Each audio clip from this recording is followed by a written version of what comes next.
This recording is an Ex-Fonte production for the purpose of research, study, and discussion. If you find value in the following production, please show your support by subscribing to my YouTube channel and by liking the video. Lectures on Faith. The Godhead. Lecture 5th. In our former lectures, we treated of the being, character, perfections, and attributes of God. What we mean by perfections is the perfections which belong to all the attributes of his nature. We shall in this lecture speak of the Godhead. We mean the Father, Son, and Holy Spirit. There are two personages who constitute the great, matchless, governing, and supreme power over all things, by whom all things were created and made that are created and made, whether visible or invisible, whether in heaven, on earth, or in the earth, under the earth, or throughout the immensity of space. They are the Father and the Son, the Father being a personage of spirit, glory, and power, possessing all perfection and fullness. The Son, who was in the bosom of the Father, a personage of tabernacle, made or fashioned like unto man, or being in the form and likeness of man, or rather, man was formed after his likeness and in his image.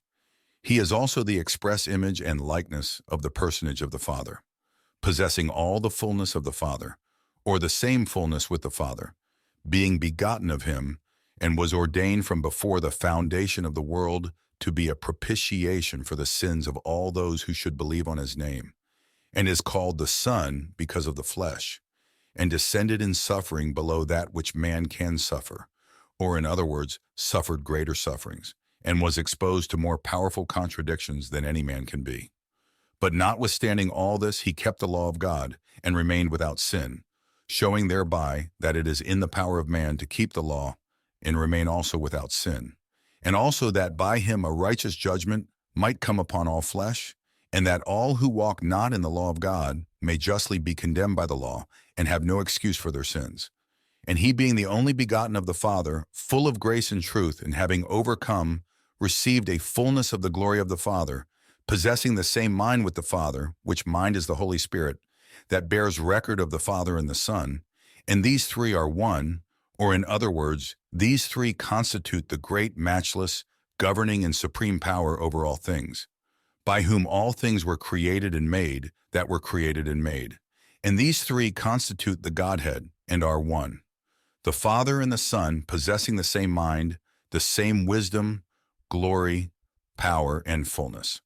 Filling all in all, the Son being filled with the fullness of the mind, glory, and power, or in other words, the Spirit, glory, and power of the Father, possessing all knowledge and glory in the same kingdom, sitting at the right hand of power in the express image and likeness of the Father, a mediator for man, being filled with the fullness of the mind of the Father, or in other words, the Spirit of the Father, which Spirit is shed forth upon all who believe on his name and keep his commandments.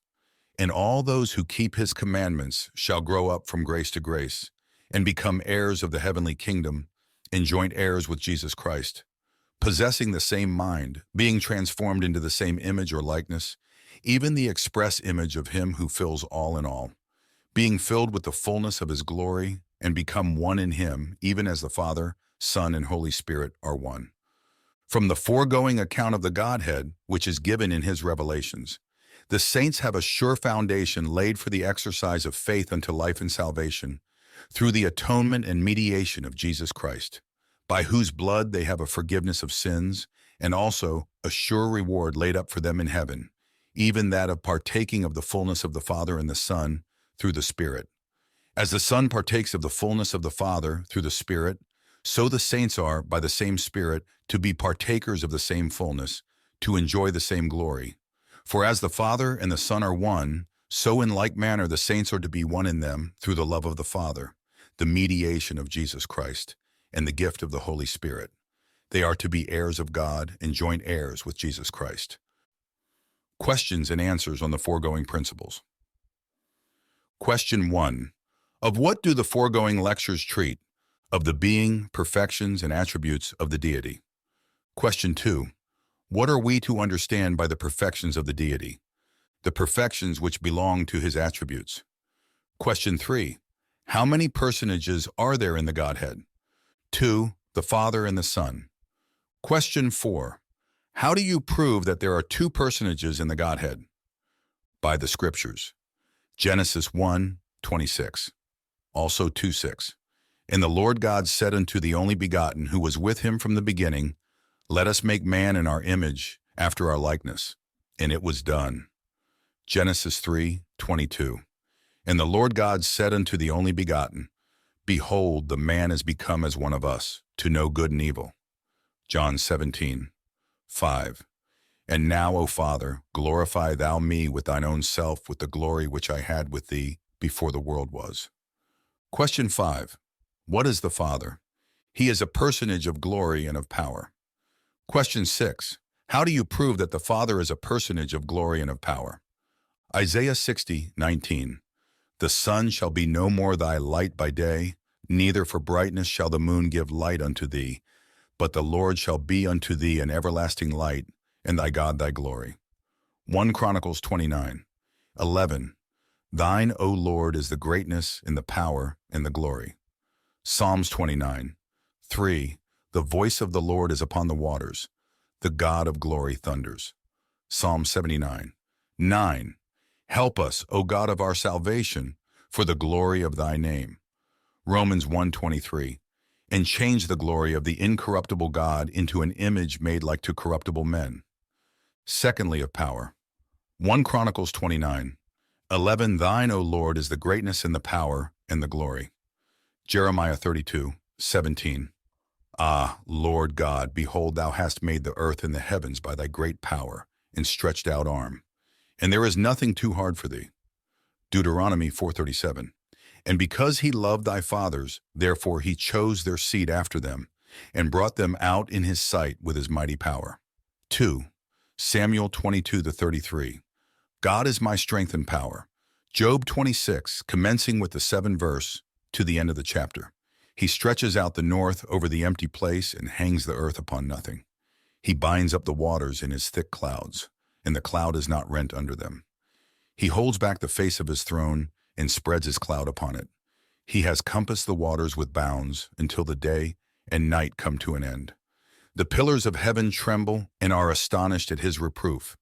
He divides the sea with his power, and by his understanding he smites through the proud. By his spirit he has garnished the heavens. His hand has formed the crooked serpent. Lo, these are parts of his ways. But how little a portion is heard of him. But the thunder of his power who can understand? Question 7. What is the Son? First, he is a personage of tabernacle. Question 8. How do you prove it? John 14:9-11. Jesus says unto him, Have I been so long time with you, and yet have you not known me, Philip? He that has seen me has seen the Father. And how do you say then, Show us the Father? Do you not believe that I am in the Father, and the Father in me? The words that I speak unto you, I speak not of myself, but the Father that dwells in me, he does the works. Believe me that I am in the Father, and the Father in me. Secondly, in being a personage of tabernacle, was made or fashioned like unto man, or being in the form and likeness of man. Philippians 2:5.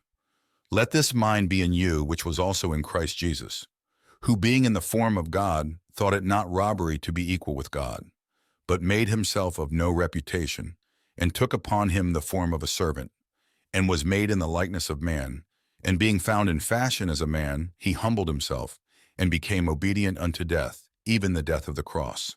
Hebrews 2:14-16. Forasmuch then as the children are partakers of flesh and blood, he also himself likewise took part of the same. For verily he took not on him the nature of angels, but he took on him the seed of Abraham. Thirdly, he is also in the likeness of the personage of the Father. Hebrews 1:1-3. God, who at sundry times and in diverse manners spake in time past to the fathers by the prophets, has in these last days spoken unto us by his Son, whom he has appointed heir of all things, by whom also he made the worlds, who being the brightness of his glory and the express image of his person. Again, Philippians 2:5-6. Let this mind be in you, which was also in Christ Jesus, who being in the form of God, thought it not robbery to be equal with God. Question 9. Was it by the Father and the Son that all things were created and made, that were created and made? It was. Colossians 1:15 through 17. Who is the image of the invisible God, the firstborn of every creature? For by him were all things created that are in heaven and that are in earth, visible and invisible, whether they be thrones or dominions, principalities or powers. All things were created by him and for him, and he is before all things, and by him all things consist. Genesis 1:1. In the beginning God created the heavens and the earth. Hebrews 1:2. God has in these last days spoken unto us by his Son, whom he has appointed heir of all things, by whom also he made the worlds. Question 10. Does he possess the fullness of the Father? He does. Colossians 1:19. For it pleased the Father that in him should all fullness dwell. 2:9. For in him dwells all the fullness of the Godhead bodily. Ephesians 1:23. Which is his Christ's body, the fullness of him that fills all in all. Question 11. Why was he called the Son? Because of the flesh. Luke 1:33. That holy thing which shall be born of thee shall be called the Son of God. Matthew 3:16 and 17. And Jesus, when he was baptized, went up straightway out of the water. And lo, the heavens were opened unto him. And he, John, saw the Spirit of God descending like a dove and lighting upon him. And lo, a voice from heaven saying, This is my beloved Son, in whom I am well pleased. Question 12.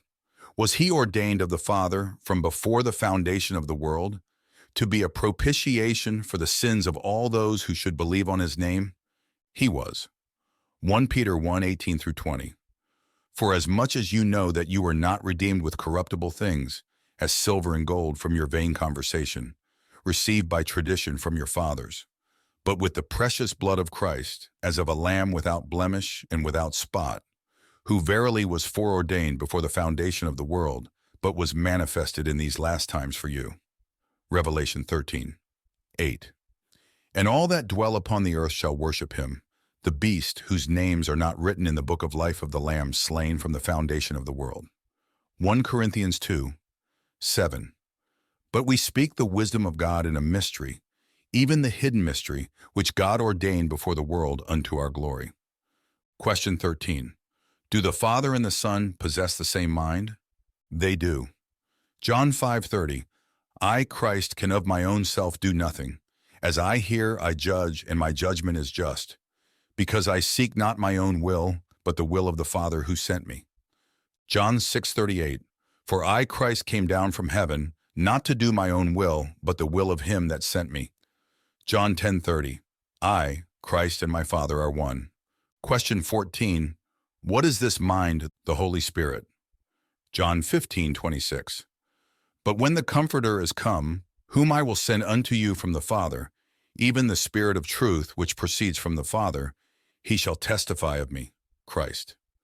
Galatians 4:6. And because you are sons, God has sent forth the Spirit of his Son into your hearts. Question 15. Do the Father, Son, and Holy Spirit constitute the Godhead? They do. Let the student commit this paragraph to memory. Question 16. Does the believer in Christ Jesus, through the gift of the Spirit, become one with the Father and the Son, as the Father and the Son are one? They do. John 17:20 and 21. Neither pray I for these, the apostles alone, but for them also who shall believe on me through their word, that they all may be one. As thou, Father, art in me, and I in thee, that they also may be one in us, that the world may believe that thou hast sent me. Question 17. Does the foregoing account of the Godhead lay a sure foundation for the exercise of faith in him unto life and salvation? It does. Question 18. How do you prove it? By the third paragraph of this lecture, let the student commit this also.